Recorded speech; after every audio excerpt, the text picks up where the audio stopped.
Zin, Bunda yang Lika. satunya Bunda siapa ya satu ya? Lika. Bunda Lika. Bunda Lika. Iya. Iya, Belum Bunda. ada lagi. Iya deh. Oh, masih di jalan ya. Uh, uh, uh, Bunda Lika Belum print itu tadi, Dok. suruh ngonek yang satunya ini.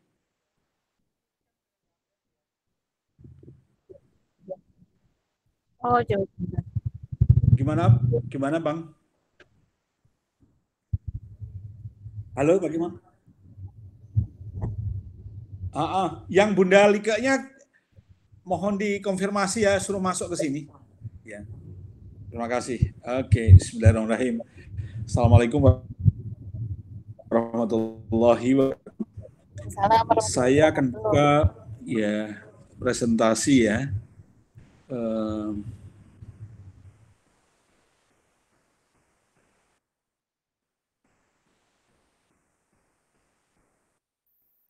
Bentar.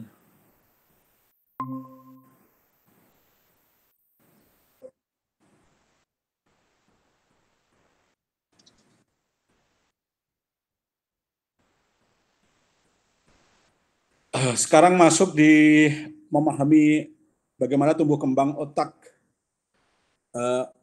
di sesi ini ya, Bunda Vibe ya. Iya, masih, Dok, masih di situ. Ya, jadi aduh, ya. Jadi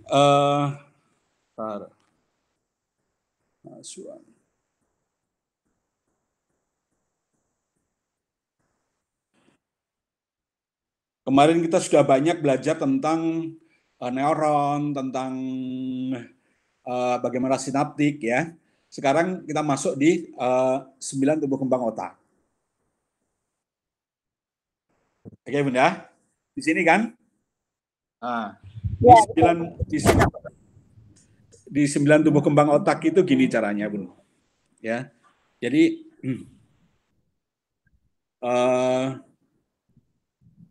halo, ya. Dimatiin dulu deh ininya.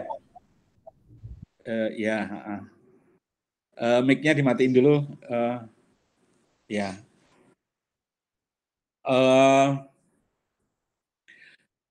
Tumbuh kembang otak 9 otak asuh ini.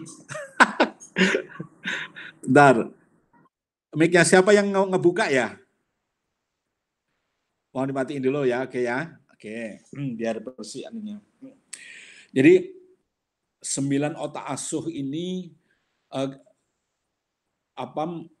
adalah bagian piranti-piranti otak yang kita bisa libatkan untuk pengasuhan, atau dengan kata lain 9 otak asuh ini memberikan informasi bagaimana kita mengasuh.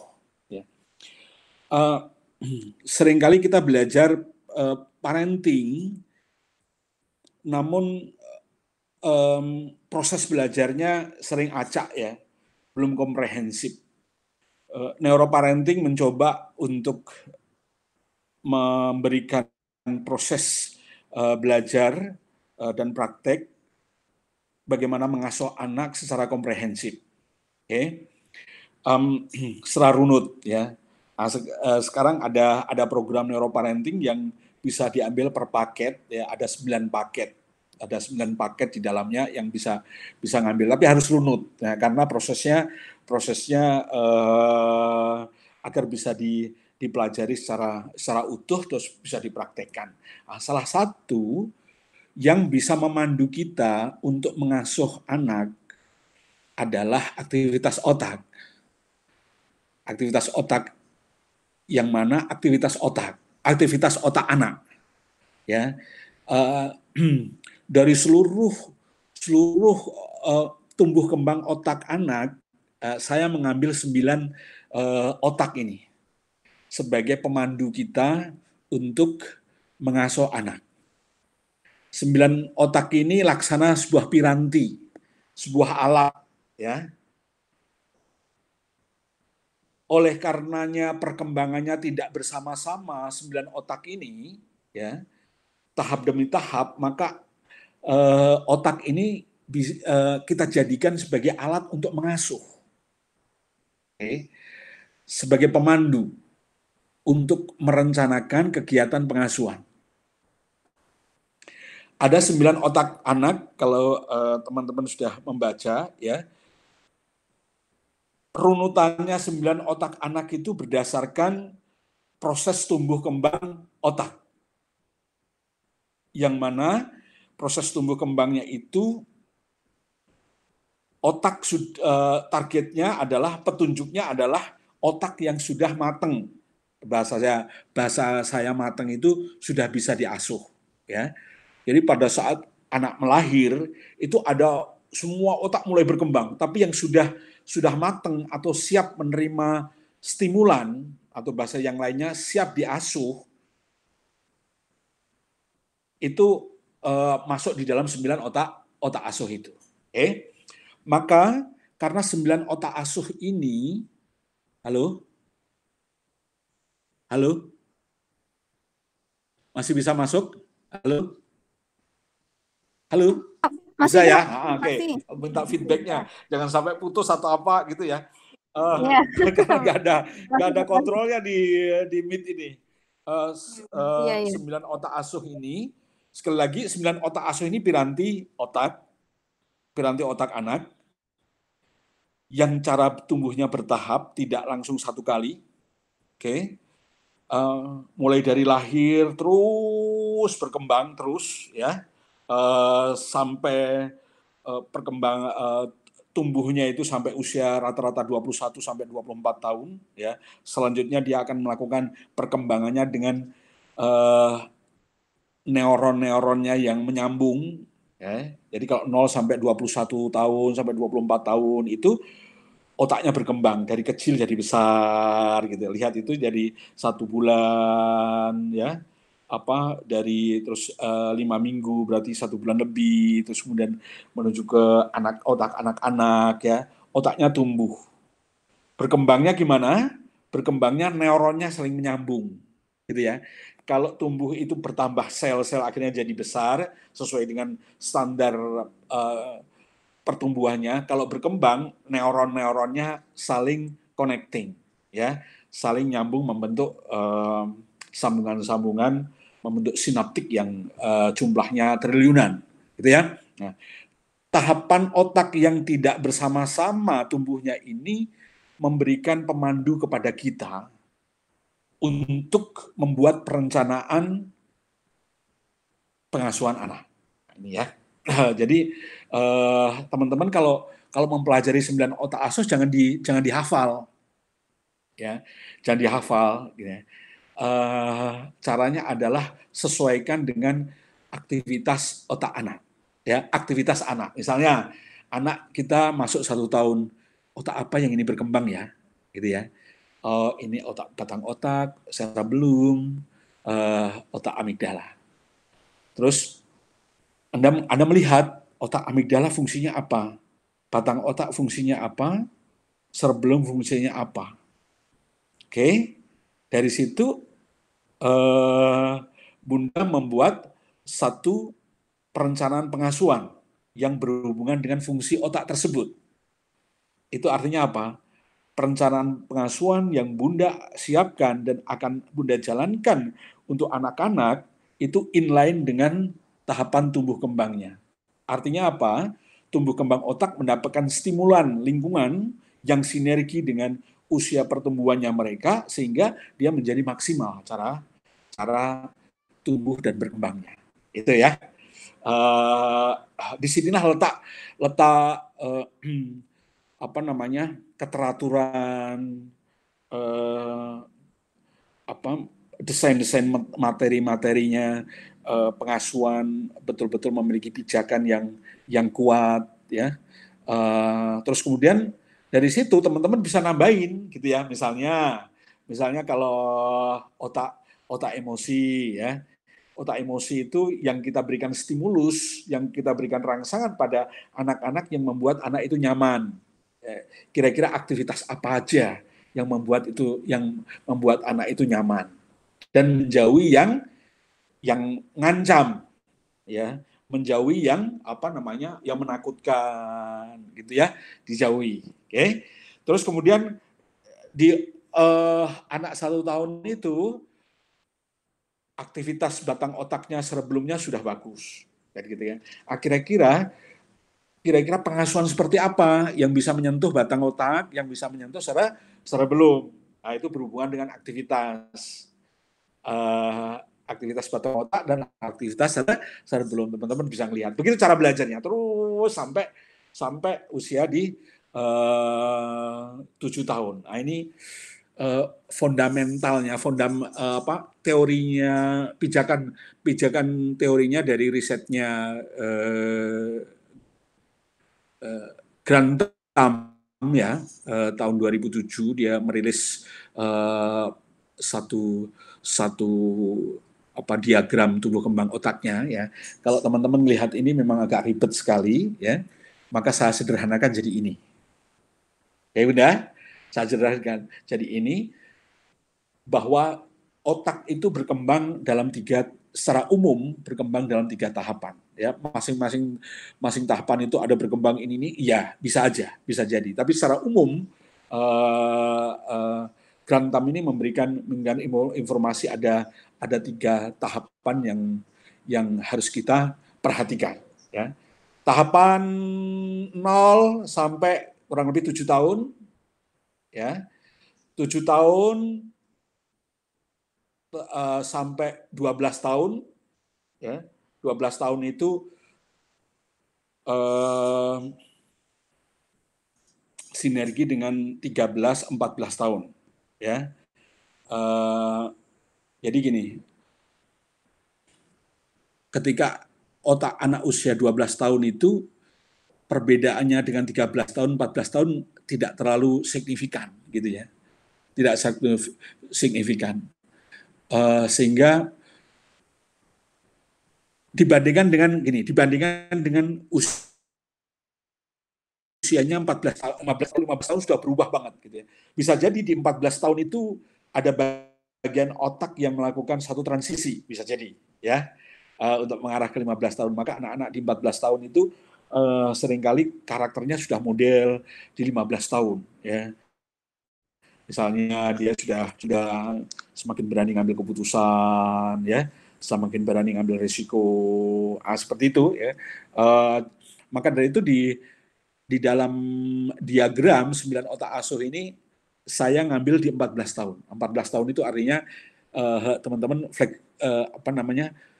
jangan patok di 14 tahun tok, gitu ya. Bisa 12, 13, 14, gitu ya. Di 7 tahun juga begitu, bisa 6 tahun, 7 tahun, bahkan 8 tahun. Jadi kalau anak-anak di usia 6 tahun itu dia sudah mulai memiliki kemampuan yang namanya mengendalikan emosi, ya, tantrumnya sudah jauh berkurang, ya, gitu ya. Kalau 6 tahun masih ada tantrum, ya, kesempatannya sampai 7, toleransinya, gitu loh, kesempatannya, toleransinya. Dari 7 tahun bisa sampai 8 tahun. Nah, gitu ya. Lewat 8 tahun, waduh, hati-hati, karena perlu upaya yang lebih serius lagi. Oke, sekarang Bunda perhatikan 9 otak asuh ini. Ada tiga warna, semuanya biru, ya. Tapi yang satu biru muda, biru lebih tua, biru tua, ya. Ada tulisan tangguh, cerdas, dan akhlak mulia. Oke. Ini hubungannya dengan pembangunan karakter. Oke, teman-teman, kemarin pada saat awal kuliah neuroparenting, kita membahas tentang kepemimpinan dan karakter. Target minimal karakter yang harus kita capai pada saat untuk pengasuhan anak. Ya. Target minimal karakter yang harus dimiliki oleh anak. Ya. Yang satu tangguh, ya. Yang kedua adalah dia cerdas.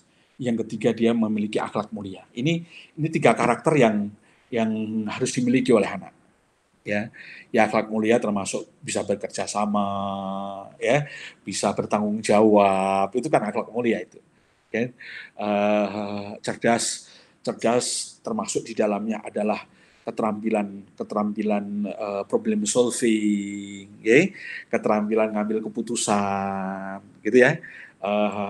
Apa itu masuk di lingkungan cerdas. Tangguh, tangguh urusannya dengan hmm, selalu ingin ingin ingin eh, apa namanya, ingin mengerti ada apa itu, gitu ya, selalu ingin tahu, ingin mengerti, selalu ingin tahu, ya, dorongan-dorongan ingin tahu itu seakan-akan Anda perhatikan anak-anak nggak ada ketakutan sama sekali, oke, anak-anak kalau kalau jatuh bisa langsung berdiri, ya, indikator-indikatornya seperti itu. Anak-anak lagi bermain Lego, Legonya roboh, dia dengan tenang dia bangun kembali itu Legonya. Itu salah satu indikator calon-calon anak tangguh. Ya, kita kemudian dari sini kita lihat bagian otak apa yang sedang tumbuh di level-level ini.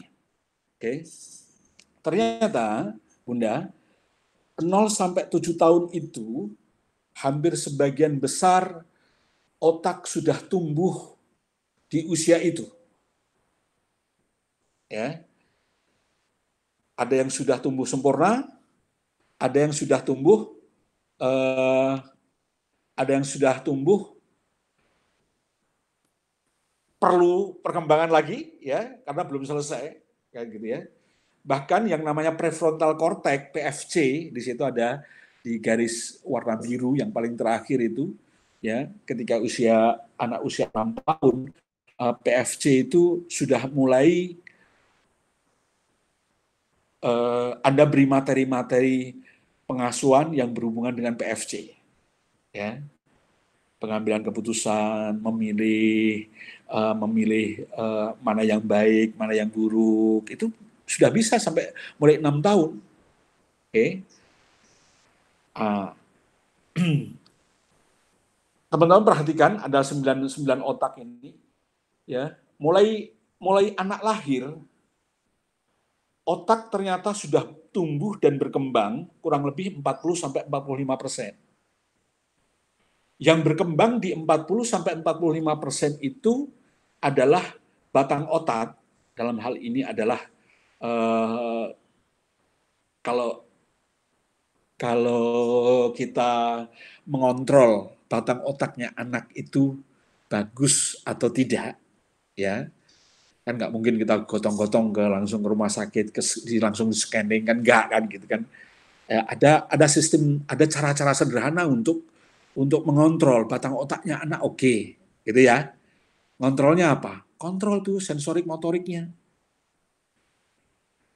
oke, kontrol sensorik motoriknya.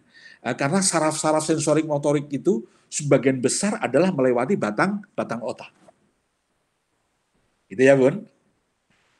Itu pada saat anak lahir batang otaknya sudah matang, gitu. Maka maka saraf-saraf sensorik ada yang sudah matang, ada yang perlu perkembangan lagi, gitu ya. Seperti misalnya yang berhubungan dengan gerak, ya. Anak begitu lahir dia bisa kerencal-kerencal, oke. Pendengarannya sudah on, ya.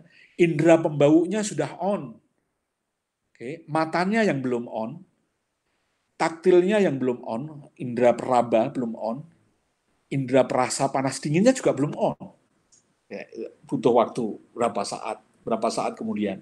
Biasanya 1 minggu kemudian mata baru on, baru jelas melihat wajahnya bundanya, wajahnya di lingkungan apa yang dilihat di lingkungan mulai lihat. Taktilnya sudah mulai mulai berkembang. Yang kita lihat adalah sensorik motorik. Maka pada saat anak lahir, ya, yang Anda cek adalah pendengarannya dulu.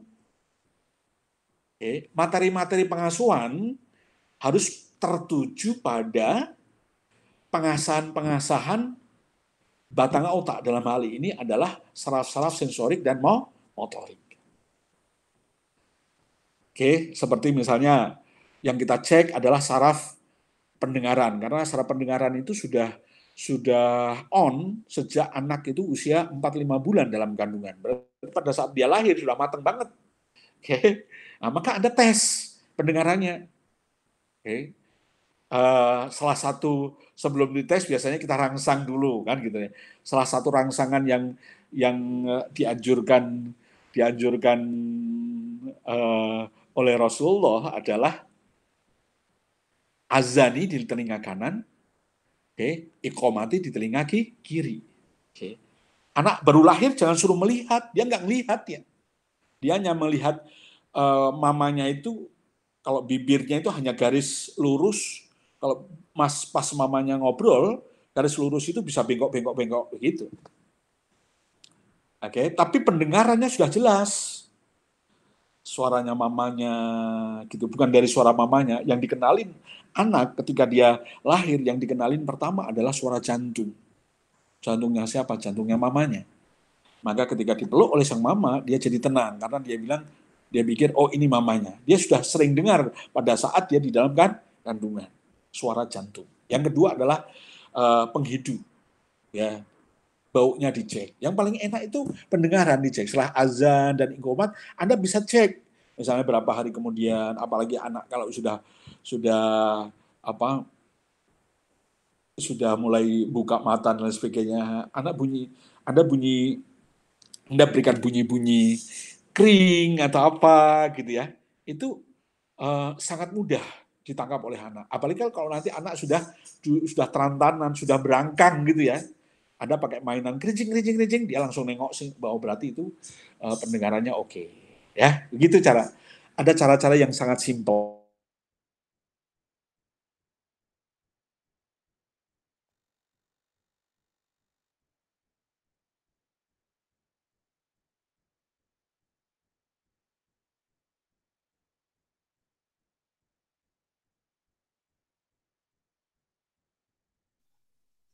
Halo, Dok?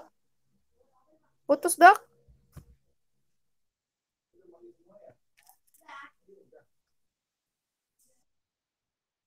Iya, putus nih.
Halo, Kak Rahmat?